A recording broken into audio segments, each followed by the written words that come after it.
کہ سنگ مرمر کی نہ تعریف کیا کر مجھ سے، کہ سنگ مرمر کی نہ تعریف کیا کر مجھ سے، آنسوؤں سے اگر احکام محبت لکھ دوں، کہ سنگ مرمر کی نہ تعریف کیا کر مجھ سے، آنسوؤں سے اگر احکام محبت لکھ دوں، اور چومنے کے لیے جھک جائے گا تیرا تاج محل، اور چومنے کے لیے جھک جائے گا تیرا تاج محل، اگر میں ٹوٹے پتھر پہ نام محمد لکھ دوں۔ تو آئیے اب بنا کسی تاخیر و تمہید کے اپنے اصلی مقصد کی طرف رجوع کرتے ہیں، جو کہ آج کے اس اجلاس کا اہم مقصد ہے،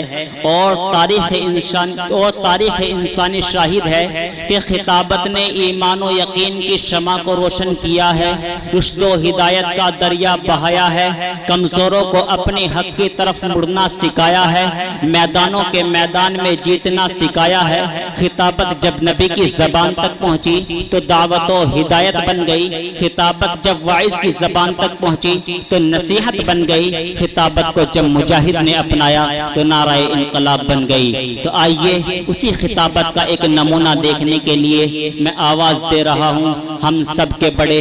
آج کے اس پروگرام کے رہنما جناب حضرت مولانا مفتی محمد شاہد صاحب دامت برکاتہم العالیہ۔ میں حضرت والا سے بڑے ہی ادب و احترام کے ساتھ ملتمس ہوں کہ حضرت والا تشریف لائیں، امام جامع مسجد، میں ان سے بڑے ہی ادب و احترام کے ساتھ ملتمس ہوں کہ حضرت والا تشریف لائیں اور اپنے بیان سے ہم سب سامعین کو مستفیض فرمائیں۔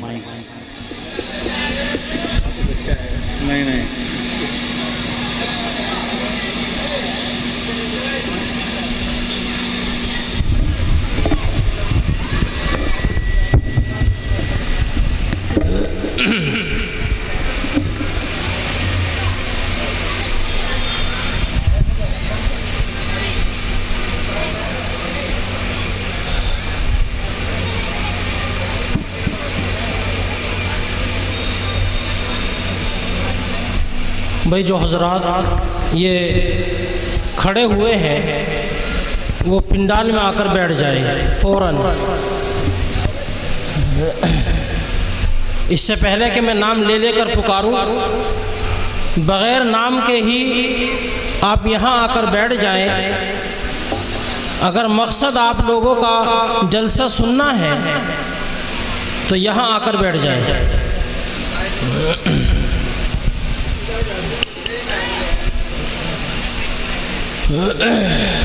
الحمد لله نحمده ونستعينه ونستغفره ونؤمن به ونتوكل عليه ونعوذ بالله من شرور أنفسنا ومن سيئات أعمالنا من يهده الله فلا مضل له ومن يضلله فلا هادي له ونشهد أن لا إله إلا الله وحده لا شريك له ونشهد أن سيدنا وسندنا ومولانا محمدا عبده ورسوله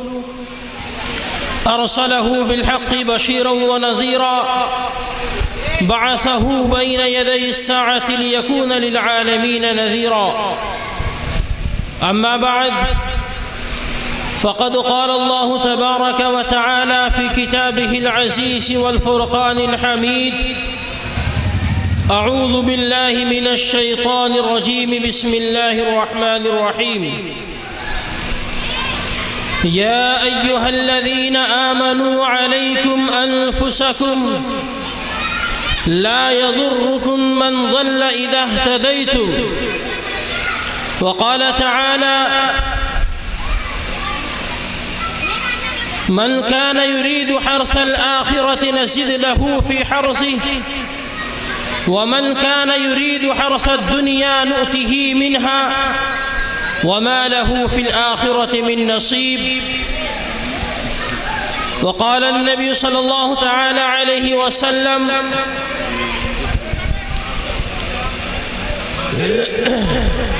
لا يؤمن أحدكم حتى يكون هواه تبعا لما جئت به او کما قال علیہ الصلاۃ والسلام۔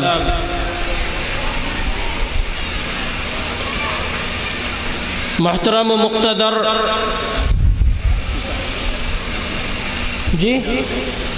زیادہ آواز ہو رہی ہے؟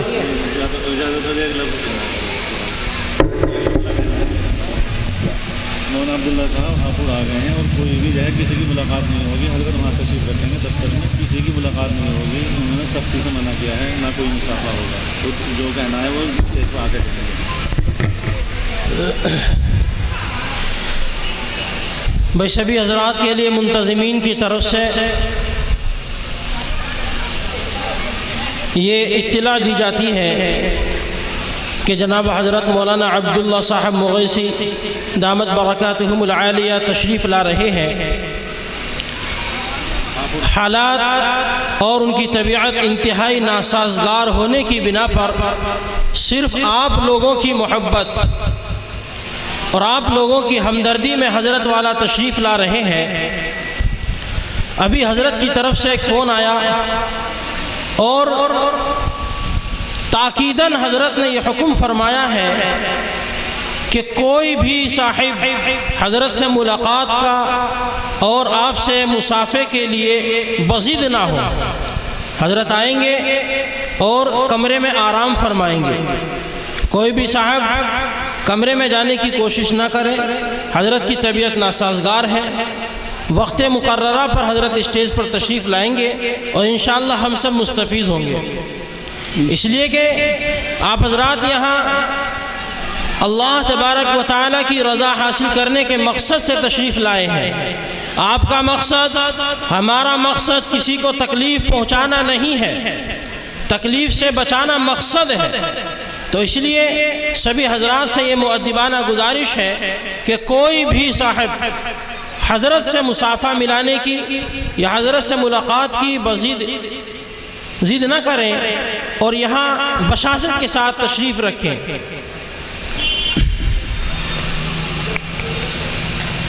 بہرکیف اسٹیج پر رونق افروز حضرات علماء کرام اور یہاں تشریف لائے ہوئے معزز اور مقتدر قابل صد احترام بزرگوں اور نوجوانوں، آج کا یہ اجلاس انجمن مدرسہ مدینۃ العلوم کا سالانہ اجلاس ہے اور ہم یہاں جس مقصد سے اکٹھا ہوئے ہیں وہ مقصد ہے اللہ تبارک و تعالیٰ کی رضا حاصل کرنا، اپنی اصلاح کرنا، اپنی زندگی کی حقیقت کو پہچاننا۔ یہ مقصد لے کر ہم یہاں حاضر ہوئے اور انشاءاللہ اسی مقصد کے تحت یہاں بیٹھیں گے۔ کل رات سے یہ پروگرام چل رہا ہے، بڑے بڑے اکابرین کی باتیں آپ حضرات نے سنی ہیں اور انتہائی نصیحت آمیز کلمات اور باتیں آپ حضرات کے سامنے پیش کی گئی ہیں۔ ناظم مدرسہ اور اراکین کمیٹی کا حکم تھا اور ذمہ داران نے مجھ جیسے گنہگار کو یہ شرف بخشا کہ میں آپ حضرات کے سامنے چند لمحہ اساتذہ کرام اور اکابرین کے سبق کے نتیجے میں حاصل کی ہوئی چند باتیں آپ حضرات کے سامنے پیش کر دوں۔ سیدھی سادھی باتیں کی جائیں گی، چکنی چپڑی باتیں اور اس طرح کی باتیں یہ نہیں ہوں گی، سیدھی سادھی باتیں کی جائیں گی، آپ کو سننی ہیں اور سننی پڑیں گی، اس لیے کہ یہ منتظمین نے اتنا بڑا انتظام بنایا ہے، لاکھوں روپیہ خرچ کیا ہے آپ حضرات کے لیے، کیا اس لیے کہ آپ حضرات آئیں گے اور لچھےدار باتیں سنیں گے اور فلاں صاحب آئیں گے ان کی نظم سنیں گے، شعر و شاعری سنیں گے اور دو چار ہاتھ کھڑے کریں گے اور چلے جائیں گے بس؟ کیا اس مقصد کے لیے ہماری یہاں حاضری ہوئی ہے؟ ہرگز نہیں۔ یاد رکھو یہاں آنے کا مقصد آپ کا اور ہمارا صرف یہ ہے کہ ہم اپنی اصلاح کر سکیں۔ ماضی قریب کے زمانے میں ایک بہت بڑی ہستی جناب حضرت مولانا اشرف علی تھانوی نور اللہ مرقدہ، آپ بیٹھے ہوئے ہیں، مریدین کا مجمع ہے، آپ کے محبین بیٹھے ہوئے ہیں، آپ کے معتقدین کا ایک جمع غفیر بیٹھا ہوا ہے۔ حضرت نے اچانک ایک جملہ ارشاد فرمایا کہ بھئی بتائیں کہ لوگوں کی اصلاح کیوں نہیں ہوتی، کیا وجہ ہے کہ لوگ مصلح نہیں ہوتے، کہ لوگوں کی اصلاح نہیں ہو پا رہی ہے، آخر کیا وجہ ہے؟ ہر انسان کے دماغ کے اندر یہ سوال پیدا ہوتا ہے کہ لوگوں کی اصلاح کیوں نہیں ہو پا رہی ہے، معاشرہ کیوں سنبھل نہیں پا رہا ہے، سماج کے اندر سدھار کیوں پیدا نہیں ہو رہا ہے، معاشرے کے اندر سے بددینی کیوں دور نہیں ہو رہی ہے، معاشرے کے اندر بدامنی کیوں پھیل رہی ہے۔ ہر انسان اس بات کا شکوہ کرتا ہے، ہر انسان اس بات کی شکایتیں کرتا ہے۔ حضرت نے اپنے معتقدین سے کہا کہ بھئی معاشرے کی اصلاح کیوں نہیں ہو رہی ہے؟ وکابرین تھے، صحابہ کرام رضوان اللہ تعالی علیہ مجمعین کے طرز پر زندگی گزارنے والے، اللہ کے رسول صلی اللہ تعالی علیہ وسلم کی سنت کی احیاء کرنے والے تھے۔ معتقدین نے فرمایا وہی صحابہ کرام کا طرز اللہ کے رسول صلی اللہ تعالی علیہ وسلم، بھائی درود شریف پڑھ لیا کرو، صلی اللہ علیہ وسلم کچھ بگڑ رہا کہنے میں؟ جب بھی اللہ کے رسول صلی اللہ تعالی علیہ وسلم کا اسم مبارک لیا جائے، اللہ کے رسول صلی اللہ تعالی علیہ وسلم کی ایک مشہور حدیث بارہا ہم سنتے چلے آ رہے ہیں، کہیں مساجد کی ممبروں سے، کہیں جلسے کی اسٹیجوں سے، کہیں تعلیموں میں، کہیں اکابرین کی زبانی ہم بارہا یہ حدیث سنتے ہیں۔ اللہ کے رسول صلی اللہ تعالی علیہ وسلم فرماتے ہیں کہ آپ ممبر پر تشریف لے گئے، جبرائیل علیہ السلام تشریف لائے، آپ علیہ السلام نے پہلے ممبر پر قدم رکھا تو فرمایا آمین، دوسرے پر قدم رکھا تو فرمایا آمین، تیسرے پر قدم رکھا فرمایا آمین۔ آپ فارغ ہو کر نیچے اترتے ہیں، صحابہ کرام کی جماعت محو حیران ہے اور سوال کرتے ہیں، پوچھتے ہیں یا رسول اللہ آج سے پہلے کوئی ایسا واقعہ پیش نہیں آیا، آپ نے پہلے ممبر پر قدم رکھا تو فرمایا آمین، آپ نے دوسرے پر قدم رکھا تو فرمایا آمین، آپ نے تیسرے پر قدم رکھا تو فرمایا آمین، کیا وجہ ہے؟ آپ علیہ السلام نے فرمایا 3 بات ارشاد فرمائی، جن میں سے ایک بات آپ حضرات کے سامنے پیش کرنی ہے۔ اللہ کے رسول صلی اللہ تعالی علیہ وسلم نے فرمایا کہ جبرائیل علیہ السلام تشریف لائے اور آپ نے من جملہ تمام باتوں کے ایک بات یہ بھی ارشاد فرمائی کہ ہلاک ہو جائے وہ شخص کہ جس کے سامنے آخری نبی الزمان جناب محمد رسول اللہ آقا نامدار سید المرسلین صلی اللہ تعالی علیہ وسلم کا اسم مبارک لیا جائے، آپ کا ذکر مبارک ہو اور سننے والا آپ پر درود نہ بھیجے تو وہ ہلاک ہو جائے۔ اللہ کے رسول صلی اللہ تعالی علیہ وسلم کی بددعا مختلف احادیث کے اندر آپ علیہ السلام نے درود پاک کی فضیلتیں بیان فرمائی ہیں۔ البخیل من ذکرت عنده ولم يصلی علیہ، سب سے زیادہ بخیل انسان وہ ہے جس کے سامنے جناب رسول اللہ کا اسم مبارک لیا جائے، آپ کا ذکر مبارک ہو، اور کیوں نہ ہو کہ اس ہستی کی اس امت پر، ان تمام کائنات پر، تمام انسانوں پر وہ احسانات ہیں، وہ کمالات آپ نے پیش فرمائے ہیں کہ اس دنیا کا کوئی بھی ہستی، اس دنیا کا کوئی بھی انسان وہ کمالات، اپنی قوم پر وہ احسانات، اپنی امت پر وہ احسانات پیش نہ کر سکا۔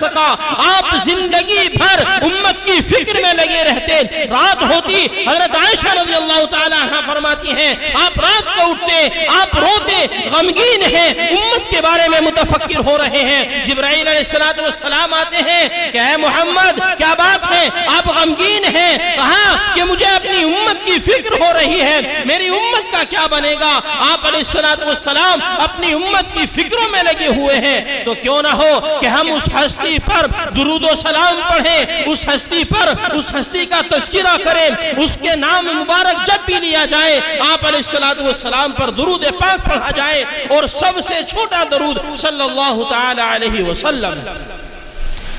تو یہ عزم کریں جب کبھی بھی آپ علیہ السلام کا نام لیا جائے، جہاں کہیں بھی آپ علیہ السلام کا ذکر مبارک ہو،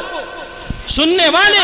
کثرت کے ساتھ درود شریف پڑھا کریں گے۔ جتنی مرتبہ بھی نام لیا جائے گا، جتنی مرتبہ بھی آپ کا تذکرہ ہوگا، آپ علیہ السلام پر درود پاک پڑھیں گے۔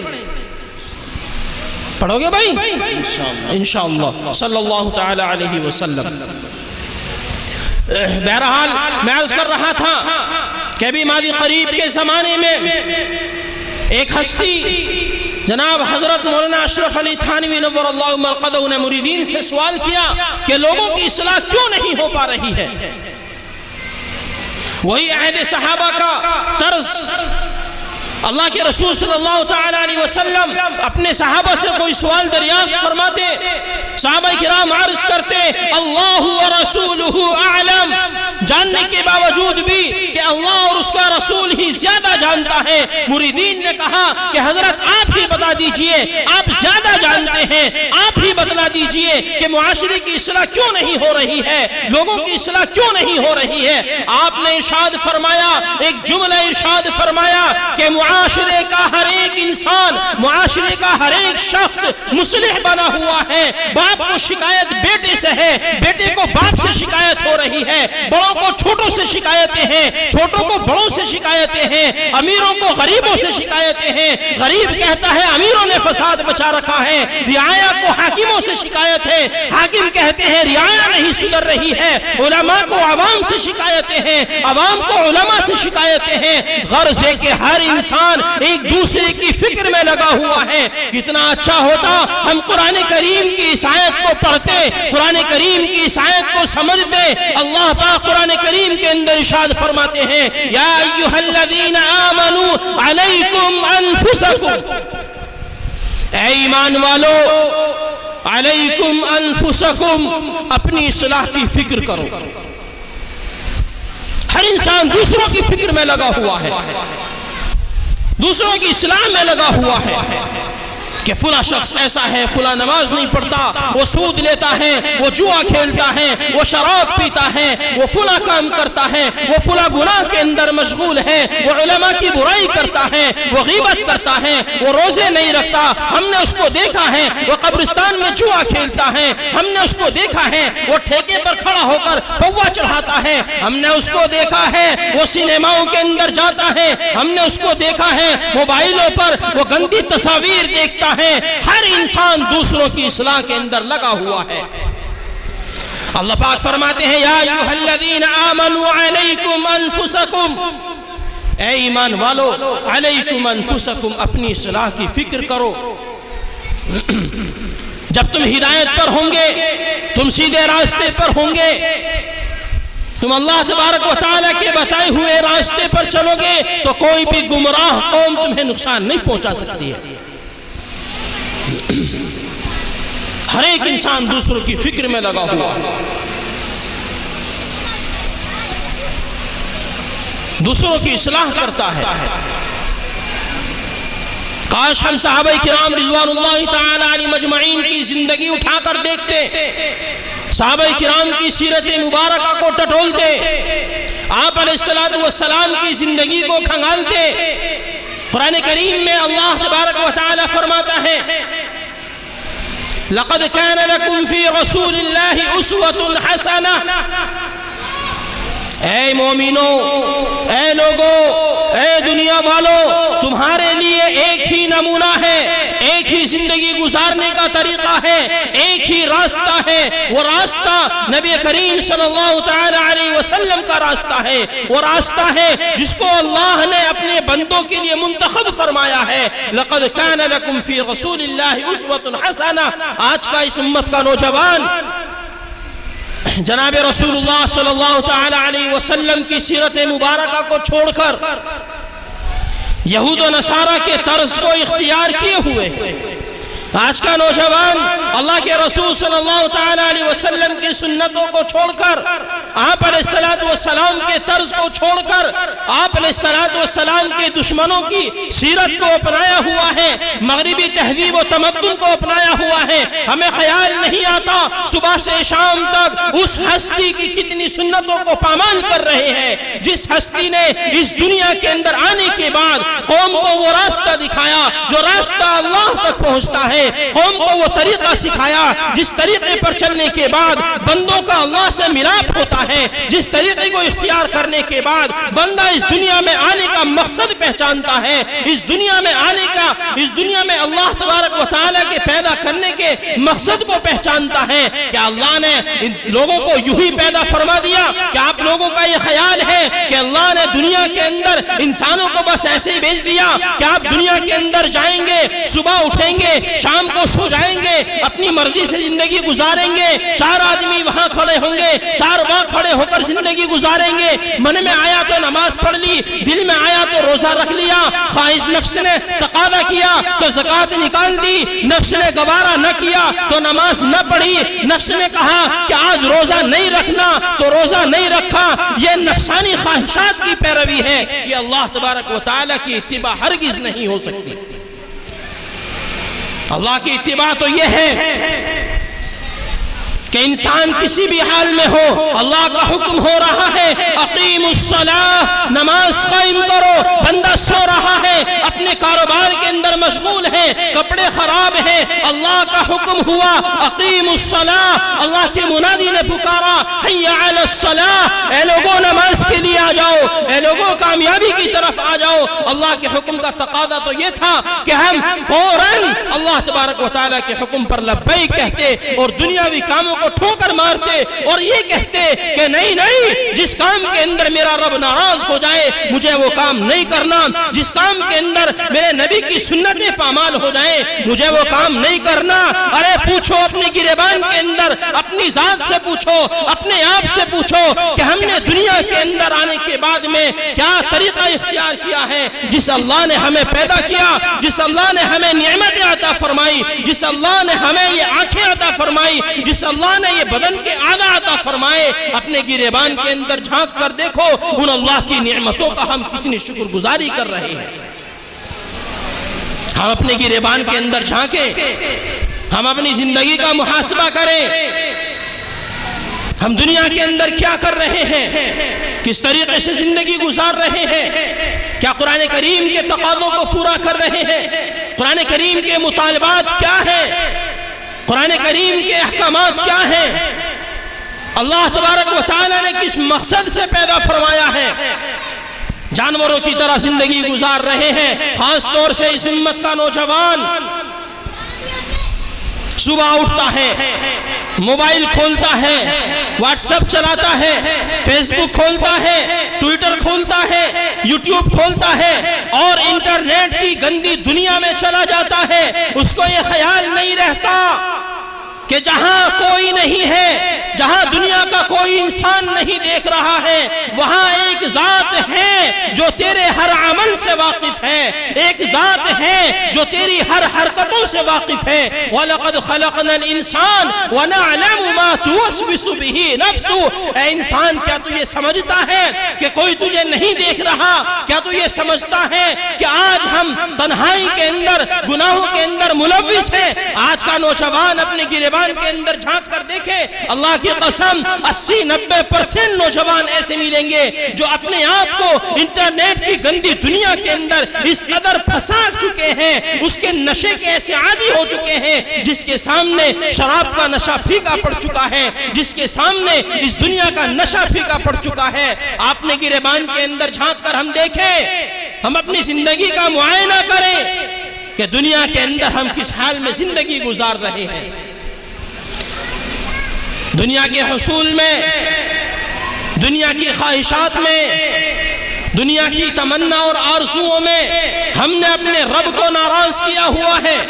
ہم نے اپنے نبی کی سنتوں کو پامال کیا ہوا ہے۔ ارے یاد کرو اس وقت کو جب قیامت کا دن ہوگا، میری اور آپ کی رب کے سامنے پیشی ہوگی، اللہ کے نبی وہاں موجود ہوں گے، ساری کائنات کا انسان وہاں موجود ہوگا۔ تصور کرو اس وقت کا رب کائنات کا نزول ہوگا، اللہ عرش پر مستوی ہوں گے، اللہ تبارک و تعالیٰ کا عرش ہوگا اور سامنے ساری دنیا کے انسان ہوں گے، اور وہاں ایک بندے کو بلایا جائے گا، مجھے بلایا جائے گا اور میرا اعمال نامہ دکھایا جائے گا۔ اے لوگوں دیکھ لو، یہ دنیا کے اندر بڑا بزرگ بندہ تھا، یہ دنیا کے اندر بڑا نیک بندہ تھا، آج اس کا نامہ اعمال دیکھو، اس نے تنہائی کے اندر یہ گناہ کیا تھا، اس نے تنہائی کے اندر یہ عمل کیا تھا، یہ تنہائی کے اندر موبائلوں کا استعمال کرتا تھا، یہ تنہائی کے غنیمت سمجھتے ہوئے اللہ کے حکموں کو پامال کیا کرتا تھا۔ وہاں میرے اور آپ کے بھائی بھی ہوں گے، وہاں ہمارے والدین بھی ہوں گے،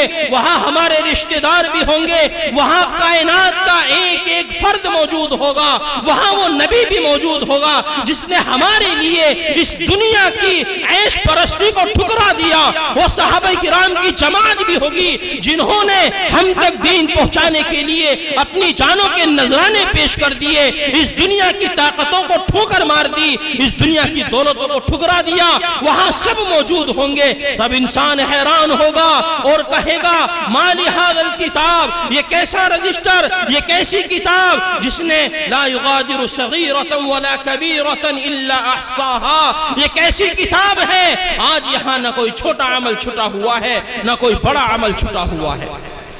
ہم اس وقت کو تصور کریں، ہم جب تنہائی کے اندر بیٹھے تو اپنی زندگی، روزمرہ کی زندگی کا معائنہ کریں کہ آج ہم نے اپنے رب کے کتنے حکموں پر عمل کیا ہے اور ہم نے کتنے اپنے رب کے حکموں کو توڑا ہے، کتنی نبی کی ہم نے سنتوں کو زندہ کیا ہے۔ میرے دوستو، یہ زندگی کوئی کھیل نہیں ہے، یہ اللہ تبارک و تعالیٰ کی طرف سے دی ہوئی امانتیں ہیں،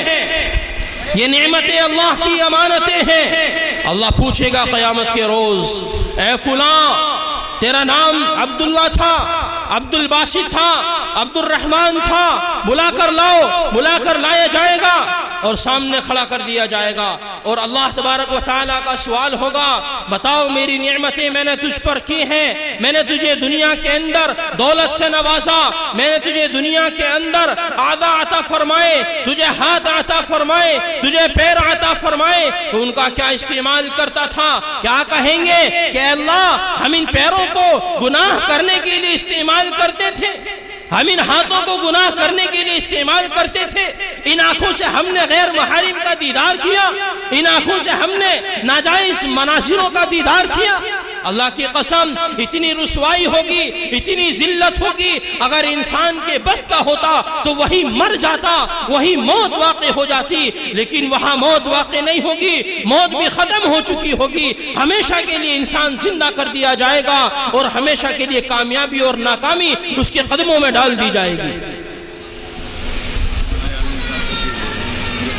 میرے دوستو، قرآن کریم کی ایک آیت میں نے آپ حضرات کے سامنے پڑھی تھی، جس میں اللہ رب العزت فرماتے ہیں کہ جو انسان آخرت کی کھیتی کا طالب ہوگا، جو انسان آخرت کے حصول کا طلبگار ہوگا،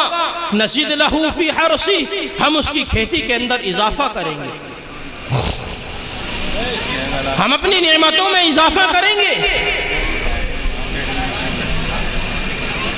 اور جو انسان دنیا کا طالب ہوگا،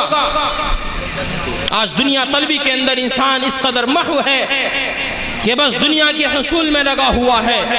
کوئی پردھان بننے کے چکر میں ہے، کوئی چیئرمین بننے کے چکر میں ہے، کوئی چودھری بننے کے چکر میں ہے، کوئی منسٹر بننے کے چکر میں لگا ہوا ہے، کوئی دنیاوی عہدوں کے طلبگار ہیں، دنیا کے عہدوں کے متلاشی ہیں، دنیاوی عہدوں کے پیچھے اپنے رب کو ناراض کیا ہوا ہے۔ ہمیں سمجھتے ہیں کہ یہ عہدے دنیا کے اندر آسان ہے۔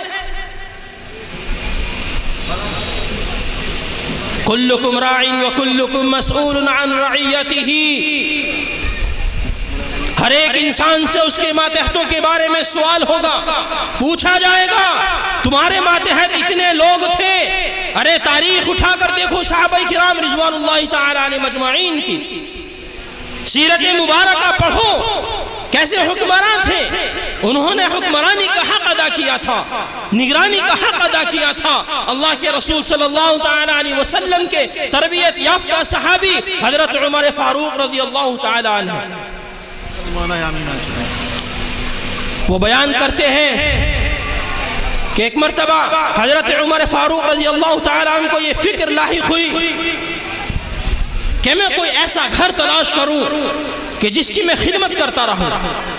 چنانچہ عمر فاروق رضی اللہ تعالی عنہ گھومے اور جا کر ایک بڑھیا کے مکان کو تلاش کیا۔ وہ بڑھیا تنہا وہاں رہتی تھی۔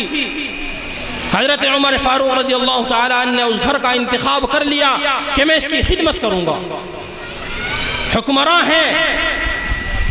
عمر فاروق رضی اللہ تعالی عنہ ہے، ابو بکر صدیق رضی اللہ تعالی عنہ کی دور خلافت ہے۔ حضرت عمر فاروق رضی اللہ تعالی عنہ اگلے روز اس بڑھیا کے مکان پر جاتے ہیں اور جا کر دیکھتے ہیں اماں جان کوئی کام ہو میرے لائق تو بتانا، کوئی خدمت ہو تو بتانا، گھر کی جھاڑو لگانی ہو تو بتانا، برتن دھلوانے ہو تو بتانا، میں خدمت کے لیے تیار ہوں۔ اور بڑھیا کہتی ہے بیٹا تم سے پہلے ایک شخص آیا تھا وہ میرا سارا کام کر کر چلا گیا۔ عمر فاروق رضی اللہ تعالیٰ نے حیران،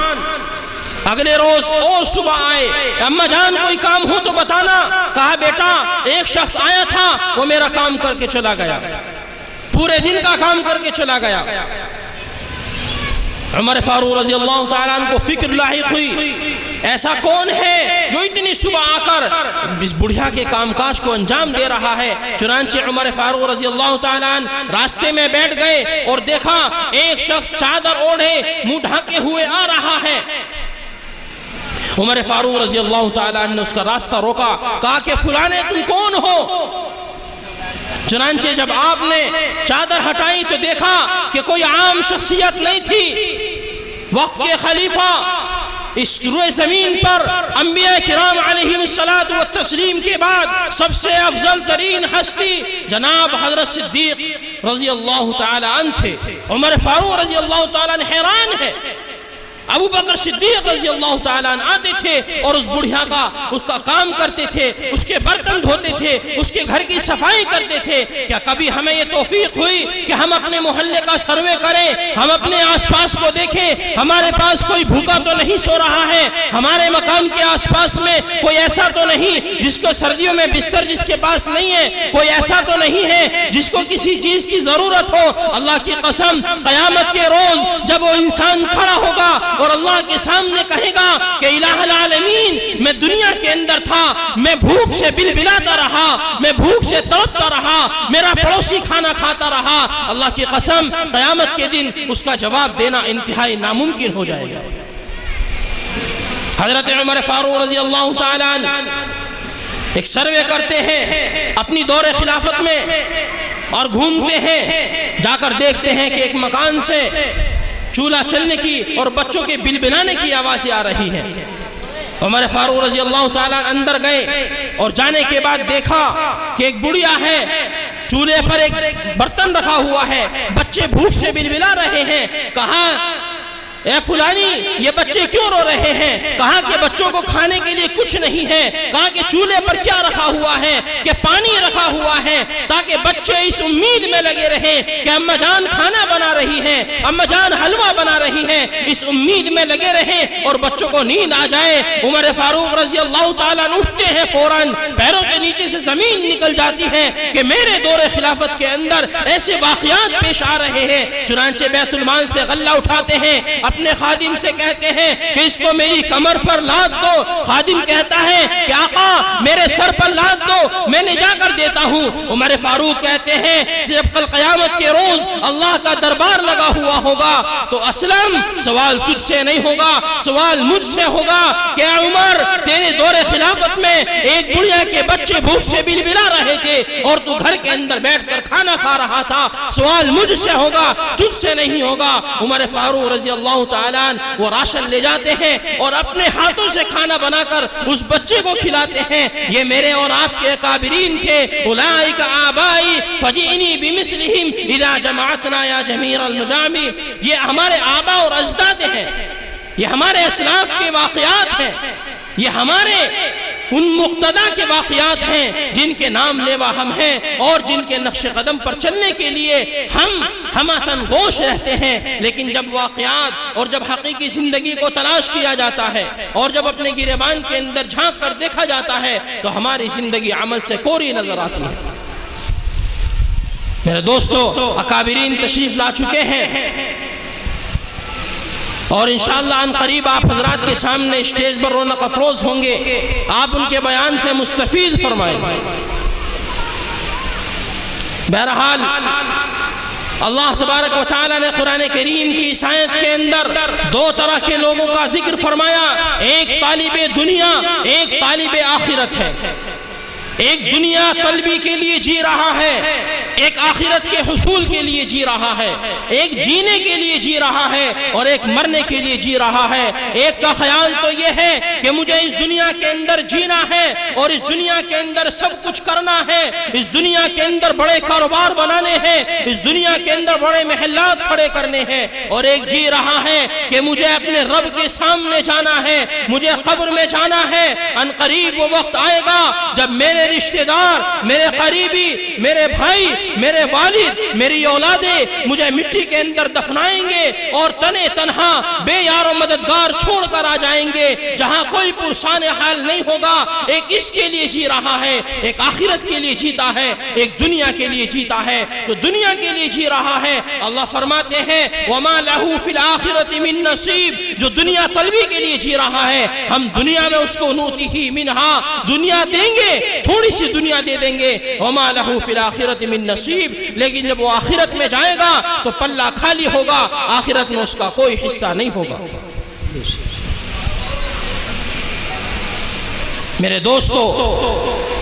ہم اپنی زندگی کی اہمیت کو سمجھیں. ہم اس بات کا اپنے دلوں کے اندر احساس پیدا کریں کہ اللہ نے ہمیں دنیا کے اندر کس لیے بھیجا ہے، کس مقصد سے اللہ نے ہمیں پیدا کیا ہے، کیا مقصد ہے، کس لیے اللہ نے یہ جان عطا فرمائی. اس مقصد کو ہم پہچانیں. افحسبتم انما خلقناکم عبثا. اے لوگوں، کیا تمہارا یہ خیال ہے کہ اللہ نے تمہیں بس ایسے ہی بیکار پیدا فرما دیا، کوئی مقصد نہیں ہے؟ ایسا ہرگز نہیں ہے. تم اللہ کی طرف لوٹائے جاؤ گے، اللہ کے سامنے پیشی ہوگی. ایک مقصد کے لیے اللہ نے ہمیں اور آپ کو پیدا کیا ہے. وہ مقصد کیا ہے؟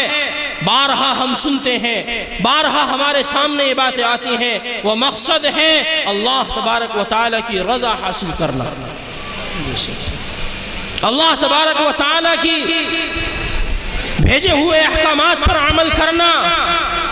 اللہ کے حبیب صلی اللہ تعالیٰ علیہ وسلم ایک حدیث کے اندر ارشاد فرماتے ہیں کہ اگر اس دنیا کی مثال، اس دنیا کی اہمیت، لو کانت الدنیا تعدل عند اللہ جناح بعوضہ، اگر اس دنیا کی اہمیت، اس دنیا کا وقار، اس دنیا کی عزت، اس دنیا کا درجہ اللہ تبارک و تعالیٰ کے نزدیک ایک مکھی کے پر کے برابر ہوتا، ما سقا کافرا منہ شربت ماء. اللہ کے حبیب فرماتے ہیں اللہ اس دنیا سے اپنے نہ ماننے والے کو، اپنے انکار کرنے والے کو ایک گھونٹ پانی کا عطا نہ فرماتا. اس لیے اس دنیا کی اللہ کے نزدیک کوئی اہمیت نہیں ہے، یہ دنیا کوئی حقیقی نہیں ہے، یہ دنیا اللہ تبارک و تعالیٰ کے نزدیک حقیر ترین شے ہے. اس لیے اللہ کے حبیب نے فرمایا یہ دنیا کافروں کے لیے جنت ہے، کافروں کو دنیا کے اندر ملنا ہے جو مل جائے گا، اور مومنوں کے لیے تو اللہ نے آخرت میں اس سے ہزارہ درجہ بہتر زندگی تیار فرما رکھی ہے. اللہ تبارک و تعالیٰ نے مومنوں کے لیے آخرت بنائی ہے. مومنوں کے لیے آخرت کے لیے اللہ نے پیدا فرمایا ہے تاکہ اس دنیا کے اندر جانے کے بعد انسان اپنی آخرت کو سنوارنے کے اعمال انجام دے. اس دنیا میں آنے کے بعد جنت کے حصول کی کوششوں میں لگا رہے،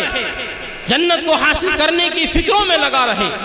آج میرے دوستو ہم نے اپنے آپ کو دنیا کی اس رنگ رلیوں میں، دنیا کی عیاشیوں میں، دنیا کی عیش پرستیوں میں اس قدر منہمک کر لیا کہ آخرت کی نعمتوں کے خیالات ہمارے دلوں سے اوجھل ہو گئے، آخرت کے خیالات نکل گئے، اللہ کی نعمتوں کا خیال نکل گیا، اللہ کے انعامات کا تصور ختم، اللہ کی مہمان نوازی کا تصور ختم۔ بس یہ تصور کر لیا ہے کہ اگر اس دنیا کے اندر ہم نے مال و دولت کو حاصل نہ کیا تو ہم نے کچھ نہ کیا، اگر دنیا کے اندر ہم نے محلات نہ بنائے تو ہم نے کچھ نہ کیا، اگر دنیا کے اندر بڑے کاروبار نہ کیے تو ہم نے کچھ نہ کیا۔ یہ خیالات فاسد ہیں، یہ خیالات باطل ہیں۔ حقیقت تو یہ ہے اس دنیا کے اندر اگر کسی نے رب کو راضی نہ کیا تو کچھ نہ کیا، اس دنیا کے اندر اگر نبی کی سنتوں کو نہ اپنایا تو کچھ نہ کیا، اس دنیا کے اندر اگر صحابہ کرام کے طور طریقے کو نہ اپنایا تو کچھ نہ کیا۔ ایک دنیا کے اندر انسان سب کچھ حاصل کر لے اور اللہ کو ناراض کر لے، دنیا کے اندر انسان دنیا والوں کو خوش کر لے، اللہ کے نبی کو ناراض کر دے، تو میرے دوستو اس دنیا کا مقصد بھی ختم، یہ زندگی کارت ہے، بیکار ہے۔ کل قیامت کے دن انسان کورا کھڑا رہ جائے گا، تنے تنہا کھڑا رہ جائے گا، وہاں کوئی کرنسی نہیں، کوئی دینار نہیں، کوئی درہم نہیں، کوئی مال و دولت نہیں، کوئی بادشاہت نہیں، کوئی چودراہٹ نہیں۔ جب انسان کھڑا ہوگا حیران ہوگا اور انسان کہے گا ما اغنی عنی مالیہ ہلک عنی سلطانیہ، آج میرے مال نے بھی نفع نہ دیا، میری دنیا نے بھی نفع نہ دیا، ہلک عنی سلطانیہ، میں دنیا کے اندر بادشاہ ہوا کرتا تھا، دنیا کے اندر چودھری ہوا کرتا تھا، دنیا کے اندر میں ایک عہدیدار ہوا کرتا تھا، دنیا کے اندر میں بڑا حکمراں ہوا کرتا تھا، ہلک عنی سلطانیہ، آج میری وہ حکمرانی ختم، وہ چودرات ختم، جس بدن پر ہم غرور کرتے ہیں، جس جوانی کے نشے میں ہم اکڑ کر چلتے ہیں، جس مال و دولت پر ہم اکڑ کر چلتے ہیں، جس مال و دولت کے غرور کے اندر مبتلا ہیں، جن عہدوں کے غرور میں مبتلا ہیں، قیامت کے دن ہلک عنی سلطانیہ، یہ سب کچھ ختم ہوگا، اللہ کی طرف سے حکم ہوگا خذوہ فغلوہ، اس مجرم کو پکڑ لو، زنجیروں میں جکڑ لو، ثم الجحیم صلوہ، اس کو گھسیٹ کر جہنم کے اندر داخل کر دو۔ تو میرے دوستو اکابرین کی ایک لمبی فہرست ہے، علماء کرام کی ایک بڑی تعداد ہے۔ اللہ تبارک و تعالی نے ہم سب کو یہاں اکٹھا فرمایا ہے، ہم سب یہاں بیٹھے اللہ تبارک و تعالی کی رضا جوئی کے خاطر۔ حضرات اکابرین کرام تشریف لا چکے ہیں، علماء کرام بڑے دور دراز سے تشریف لائے ہیں۔ ہم تو آپ کے قریبی ہیں، آپ کے یہیں کے رہنے والے ہیں، اصل حقدار تو اسٹیج کے وہ اکابرین ہیں جنہوں نے اپنے وقت کی قربانی دی، جنہوں نے اپنے وقت کو خرچ کیا اور آپ حضرات کی محبت پر اور آپ حضرات کی پیشکش پر اپنے وقت کو آگے پیچھے کرتے ہوئے تشریف لائے ہیں۔ وہ اکابرین، وہ علماء کرام اس بات کے حقدار ہیں کہ ہم بشاشت کے ساتھ ان کو سنیں، بشاشت کے ساتھ یہاں بیٹھے، جو باتیں کہی جائیں گی ان پر عمل کریں، توجہ کے ساتھ سنیں، وہ اصل حقدار ہیں۔ تو میرے دوستو عرض کرنے کا مختصر بات یہ ہے، میں اپنی بات کو ختم کر رہا ہوں کہ اللہ تبارک و تعالیٰ نے اس آیت کے اندر دو طرح کے لوگوں کا ذکر فرمایا ہے، ایک طالب دنیا ہے اور ایک طالب آخرت ہے۔ طالب دنیا بنو گے تو اللہ دنیا میں کچھ عطا فرمائیں گے، آخرت کی لامحدود زندگی میں کچھ نہ ملے گا۔ طالب آخرت بنو گے تو اللہ دنیا میں بھی احساس و اکرام عطا فرمائیں گے اور آخرت میں اللہ تبارک و تعالیٰ ایک لمبی زندگی میں نعمتیں، اللہ کی مہمان نوازی، اللہ تبارک و تعالیٰ کے بڑے بڑے انعامات جو اللہ نے تیار کیے ہیں، اللہ ان انعامات سے ہم سب کو مستفید فرمائے گا۔ تو میرے دوستو ہم یہ عزم کریں، یہاں اس جلسہ گاہ سے یہ عزم لے کر چلیں کہ ہم اپنی زندگی کے اندر ایک صالح انقلاب پیدا کریں گے، اپنی زندگی کے اندر ایک انقلاب پیدا کریں گے، اپنی زندگی کو سنواریں گے، یہ عزم لے کر اٹھیں۔ یہ نہ ہونا چاہیے کہ جلسے میں گئے تھے، دھولڈی کے مدرسے میں جلسہ ہوا تھا، جلسہ سن کر آئے ہیں، گھر والوں سے کہیں کہاں گئے تھے، کہیں گے جلسے میں گئے تھے، مدرسے میں جلسہ ہوا تھا، کیا سنا بھائی مزہ آ گیا جلسے میں، بڑے بڑے کابرین آئے تھے، بڑے بڑے علماء کرام آئے تھے، مزہ آ گیا جلسے میں۔ ارے بھائی سنا کیا؟ بھائی یہ پتہ نہیں کیا سنا، بس یہ ہمیں پتہ نہیں کیا سنا لیکن مزہ آ گیا۔ یہ نہ ہونا چاہیے۔ ہم یہ عزم لے کر یہاں سے اٹھیں کہ اگر ہم نمازی نہیں ہیں تو نمازی بنیں گے، ہم گنہگار ہیں تو ہم گناہ کو ترک کریں گے، ہمارے چہروں پر نبی کی سنت نہیں ہے تو نبی کی سنت کو زندہ کریں گے، ہمارا لباس غیر شرعی ہے تو ہم اپنے لباس کو شرعی لباس بنائیں گے۔ یہ عزم لے کر یہاں سے اٹھیں کہ ہم اپنی بھی اصلاح کریں گے۔ یا ایھا الذین آمنوا علیکم انفسکم، اپنی فکر کریں گے، اپنی اصلاح کریں گے۔ ہر انسان جب اپنی اصلاح کا مکلف ہوگا، ہر انسان اپنے گریبان کے اندر جھانکے گا، ہر انسان اپنی فکر میں لگا ہوا ہوگا کہ کاش میری اصلاح ہو جائے، میری زندگی نبی کی سنتوں کے مطابق عین مطابق ہو جائے، اللہ کے حکموں کے عین مطابق ہو جائے، تو معاشرے کے اندر اصلاح پیدا ہوگی، معاشرے کے اندر سدھار پیدا ہوگا، معاشرے سے بددینی دور ہوگی، معاشرے سے بد امنی دور ہوگی، معاشرے کے اندر چین اور امن پیدا ہوگا، خوشحالی پیدا ہوگی، معاشرے کے اندر اللہ تبارک و تعالیٰ کی احکامات کے مطابق گزارنے والے لوگ پیدا ہوں گے، ہماری نسل دیندار ہوں گی۔ دعا فرمائیں اللہ تبارک و تعالیٰ مجھے بھی اور آپ سب کو بھی ان تمام باتوں پر عمل کی توفیق نصیب فرمائے۔ اللہ تبارک و تعالیٰ ہم سبھی کو سنت رسول اللہ کے مطابق زندگی گزارنے کی توفیق نصیب فرمائے۔ آمین وآخر دعوانا الحمدللہ رب العالمین۔